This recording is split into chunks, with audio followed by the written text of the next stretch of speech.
Hej på er och välkomna tillbaka till vårt hus. Idag så ska ni få en rundtur i våran trädgård och jag tänkte prata lite om idéer och drömmar som jag har med den här trädgården och även visa er några av de uthus och sånt som vi har här. Vi börjar med att gå in genom samma grind som vi gick igenom när ni fick kika på min Empty House Tour. Så en liten gullig trädgrind med en liten plattlagd gång som leder fram till framsidan utav huset. Det här är en trädgård som är runt 5200 kvadratmeter stor, så att den är rätt stor. Och det bidrar väldigt mycket till den privata känslan här. Alltså vi har ju grannar runt omkring, men det känns verkligen som att man är för sig själv. Och som sagt, det är delvis storleken, men det är också väldigt mycket lummighet mot den sidan som grannarna är. Och vi är också omgivna utav skog och sånt där. Våra absoluta favoritgrannar, de har vi rakt framför glasverandan och det är de här två gulliga fåren. Först har vi kommit fram till den här megastora jasminbusken. Den längtar jag till att den ska börja blomma. Kolla! Det är på G! På hörnet så klättrar det en superfin majestätisk kaprifol. Älskar de här. Det fortsätter med lite mer klängväxter på den här sidan av huset och här har vi då en jättestor lång vinranka. Kolla på det här. Här på andra sidan har vi en till kaprifol. Så det är mycket klätterväxter här. Nu har det klättrat in ganska mycket i hängrännor och sånt där, så det måste vi kika på. Här har vi i alla fall en ganska stor gräsyta. Det är ju redan lite stenar precis runt husfasaden här. Men jag hade tyckt att det var jättefint om det kanske gick ut i någon slags rundel här. Och att man kanske kunde ha någon fin rabatt mitt på. Eller kanske att det bara får vara en plats där man har en massa härliga krukor med blommor i. Jag vill verkligen understryka att allting som jag säger i den här videon, det är inte någonting som är bestämt att det kommer ske. Utan det är bara jag som har visioner. Men jag tänker i alla fall att redan nu i sommar, jag har lite sommarblommor och sånt som jag ska plantera. Så att jag skulle jättegärna vilja ställa ut lite krukor här. Jag tror att det hade blivit jättefint vid ytterdörren. Om vi går vidare här nu då, så har vi en liten jordkällare. Vi har ett jättehärligt äppelträd. Vi har någon buske som jag inte har någon aning om vad det är. Eller jag har inte tittat, men det här kanske också är en jasmin. Kan det vara så?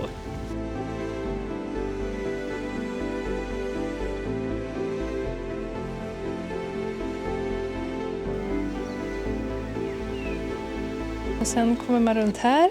Och då finns det en massa som jag inte har någon aning om. Det här ser ut som någon typ av luktärt, eller någon typ av ärt i alla fall. Men den är ju perenn. Jag har ingen aning om vad det heter. De här hade jag på förra stället. Jag tycker att de här blommorna är hur söta som helst.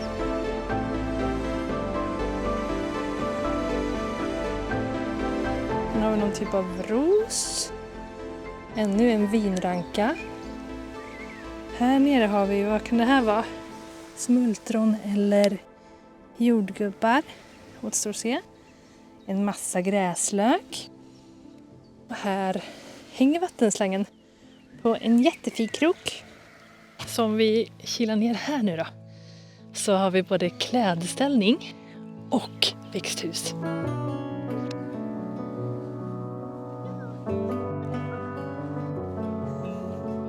Men alltså fattar ni hur länge jag velat ha en klädställning? Jag tänkte ju bygga en på förra stället och så gjorde jag inte det. Så nu är jag jättetacksam över att jag inte gjorde det. För det finns det en här så att jag hade inte behövt ta med mig en till. Men jag skulle väldigt gärna vilja måla den. Kanske vit? Eller vad tror ni?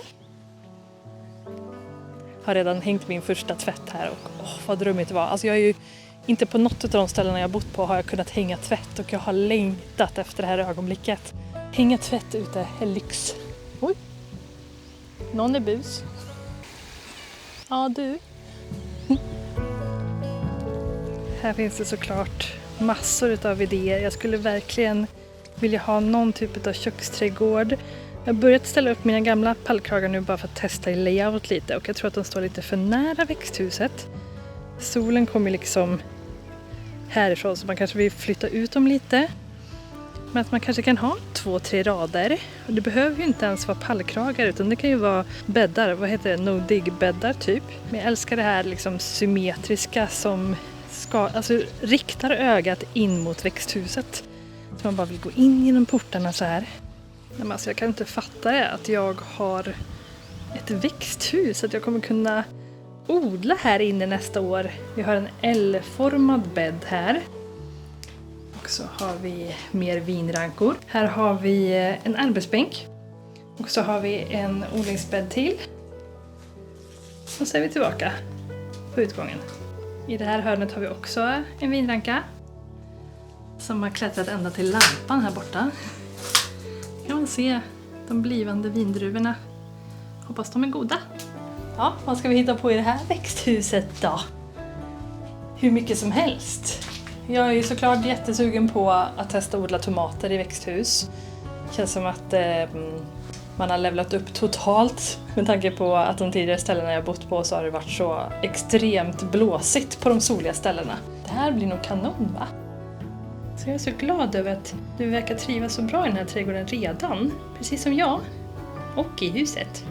Är det för att vi får ha dem för oss själva så att du inte behöver vara rädd för att det är en massa andra som går här som du inte känner? Här på golvet i växthuset är det kinnikulle-sten. Alltså hur fint? Och vi har lite över som ligger här borta. Eller vi. De tidigare ägarna har över så vi har en del som vi kan skapa med här. Men tänk att fortsätta stenen en bit ut här så att man kanske kan sitta här. Och så börjar pallkragarna eller bäddarna en bit ut här.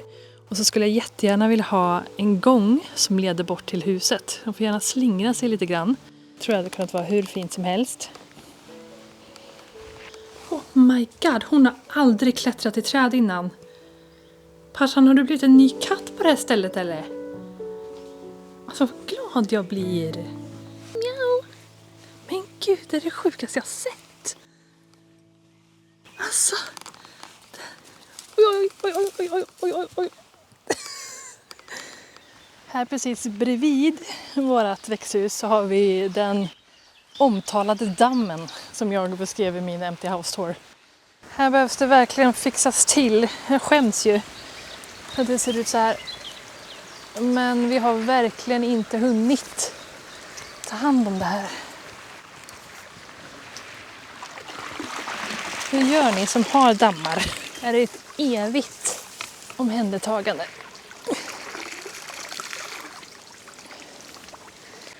Där finns i alla fall ett vattenfall. Och så finns det ett på andra sidan här också.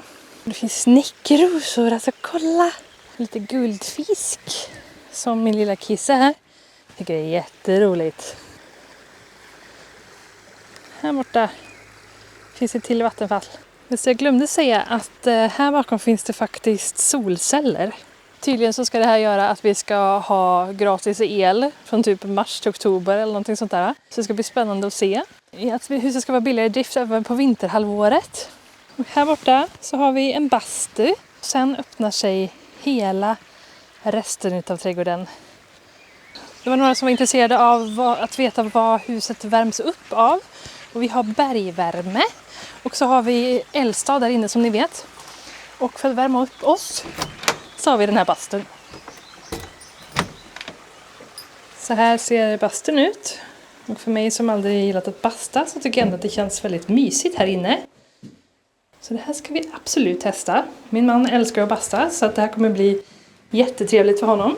Jag tänker att jag kanske kan få en ny chans att börja tycka om basta, jag vet inte. För här har jag i alla fall en chans att ställa in temperaturen själv, precis som jag vill ha den. Så att jag kanske inte behöver ha så varmt så att det blir andnöd, för det är det som jag inte tycker om. Det blir så här strävt i halsen. Nej, jag har aldrig varit så mycket för värme överhuvudtaget. Alltså kyla är ju min grej, om jag får välja.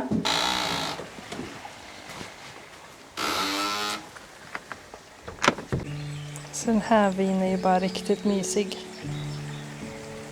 En av de absolut första sakerna som vi kommer behöva göra med den här trädgården, det är att ta hit någon som kan hjälpa oss att se över alla träd och buskar. Alltså ni ser ju på hur grenarna faller, alltså alla är alldeles för långa och böjer sig neråt.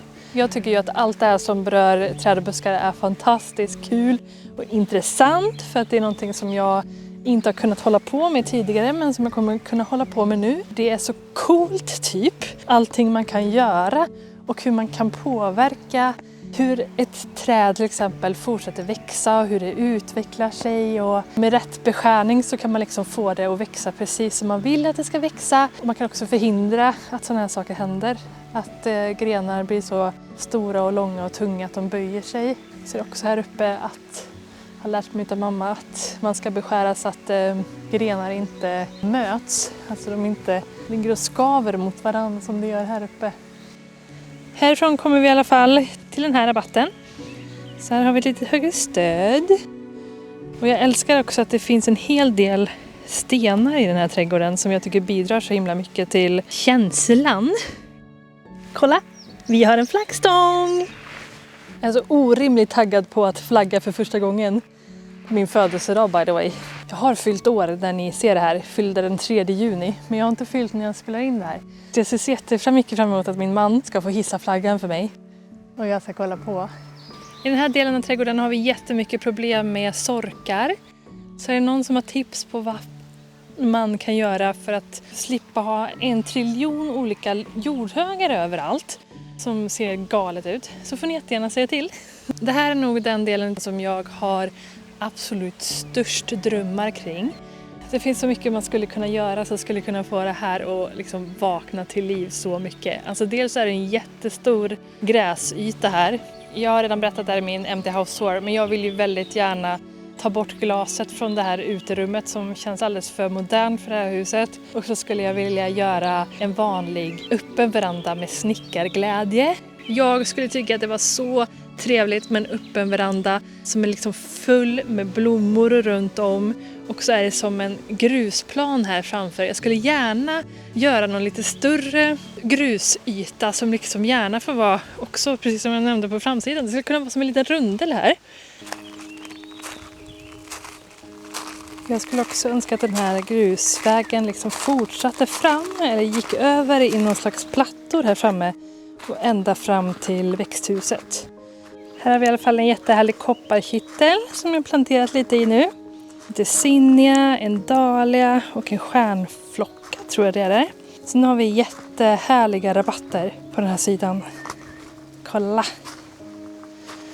Det kommer bara frodas och frodas mer och mer. Jag vet knappt vad någonting är. Det ska bli spännande att se vad som dyker upp. Apropå att jag är uppväxt i ett gult hus och att jag förknippar så mycket med det här huset med mitt barndomshem, så kan jag också säga att de här vita blommorna, de har vi också i mitt barndomshem. De här växer ju ut i grusgången, så här skulle vi kunna plocka upp lite och flytta så att de kan sprida sig till fler delar i trädgården. Om ni undrar vad det är för ynklig rabatt som är här framför fönsternischen, så är det ingen annan än jag som står bakom den här. Jag fick liksom akut plantera de här för att de kommer från min förra trädgård. Vi hyrde ju ett hus innan, så alla växter som jag köpte till den trädgården har jag plockat med mig. Så att jag tog ett snabbt beslut att det är säkert jättefint att ha dem rakt framför det här burspråket så man kan se pionerna inifrån. Det kan tyckas som att jag bara har planterat de här helt random här mitt på gräsmattan, men jag har faktiskt gjort det här med flit, för jag tänkte att man skulle kunna förstora rabatten. Dels så plantera lite lägre växter framför här. Och så ska vi få plats med lite plattor till exempel längs med kanten här innan det övergår i grus. För att vi kör upp bil här och det är precis att bilen får plats. Så att jag tycker inte det skulle skada om det också var en kant med plattor här som man kan råka köra på innan själva rabatten kommer. Och så tänkte jag också att det här var en bra plats för om jag skulle vilja fortsätta rabatten åt det hållet. För att binda ihop med den här lilla utbuktningen med grus som jag skulle vilja göra här. Eller så fortsätter man rabatten åt det här hållet också. För det är väldigt fint att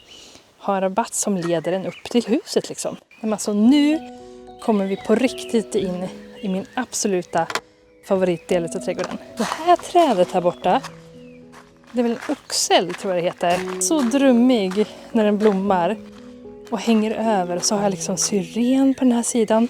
Där är by the way grinden som vi kom in i när vi började den här touren. Och så de röda gulliga stugorna här nere. Alltså det finns så mycket härliga fotovinklar här.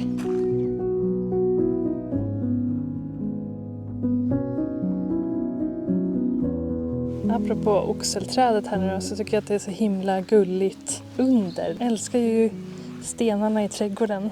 De är så fint placerade där tycker jag. Med en astilbe i mitten. Precis under här. Ni ska se när solen lyser på kvällen om den här. Här uppe är förresten de här 2 gästrummen som jag pratade om i min Empty House Tour. Som man hade kunnat ta ner väggen mellan för att få ett enda stort sovrum med dubbeldörrar här uppe som leder ut till den här balkongen. Jag har massa idéer och drömmar för det här också, och jag vill se återigen att det här inte är någonting som kommer ske, utan det är bara jag som tänker, det här hade varit fint. Det är en jättefin balkong här uppe som har ett jättefint järnstaket, men jag tycker inte att det passar med den övriga looken på huset. Så att jag tror att det hade varit så himla fint om man hade satt ett trästaket där uppe som är målat vitt, som skulle kunna matcha den där framtida öppna verandan som jag pratade om innan. Och att man här skulle kunna, i och med att den flyger i luften lite grann, vilket jag inte tyckte var så nice. Det hade kunnat vara jättefint att bara fortsätta den här balkongen ner och göra en till liten öppen veranda, alltså en jätteliten en. Och så tänker man hade kunnat ha dörrar istället för fönstren som är under här. Att det var liksom dubbeldörrar ut till den här delen av trädgården. Så är det en liten veranda med några små trappsteg ner här. Och så har man som en liten uteplats här vid syrenerna och oxen. Alltså vi har 2 olika färger på syrener här. Och så har vi mer syrener där borta också. Alltså fattar ni vad buketter jag kan plocka. Och med en perfekt strategiskt placerad sten så att jag kan nå allting också. Det är bra. Precis här bakom syrenbusken så har vi en liten dunge som är hur gullig som helst på våren när det inte är så här mycket ogräs. Jag gillar ändå tanken på att ha ett litet utrymme som bara växer helt vilt. Så här finns det allt möjligt. Lupiner till exempel som är så himla fina, men som man kommer få se till att de håller sig i schack. Men jag älskar den här lilla dungen, och det är så fint att det omringas av gärdsgård. Här är våran trasiga grind som vi kommer behöva fixa. Den står lite provisoriskt lutad här nu mot den här lilla gulliga röda stugan som faktiskt är ett garage.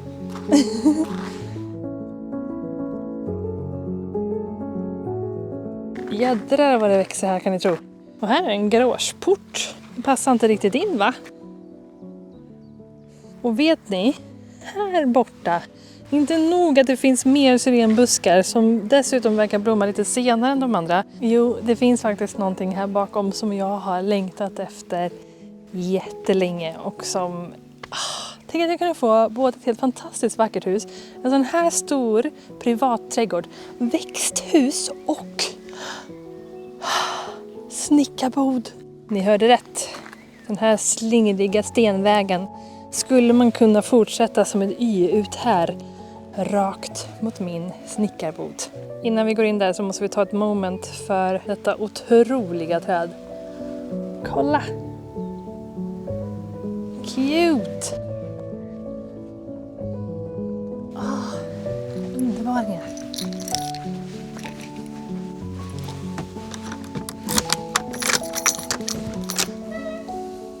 Alltså kolla på det här!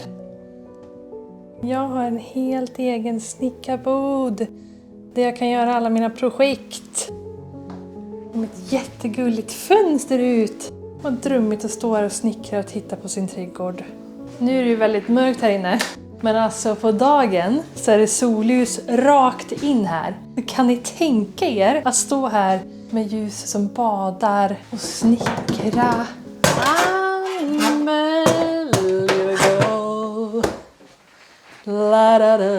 Här har vi förresten kanske mitt första projekt som jag kommer genomföra här inne. Ja, det är inte så mycket att snickra på den här kanske. Eller, vi får se. Men jag har köpt ett par stolar på Marketplace. Herregud, vad fina de var tyckte jag. Men jag skulle byta sits på dem. Så om det går hade det varit så coolt att fläta en sits på de här. Men går det inte, av någon anledning beroende på hur den är uppbyggd, så kan man ju byta typ på den i alla fall. Ser ni hur bra jag passar här inne eller? Som gjort för mig! Nu har ni både fått se in i mitt hus och utanför mitt hus. Och det har varit så kul att visa er runt.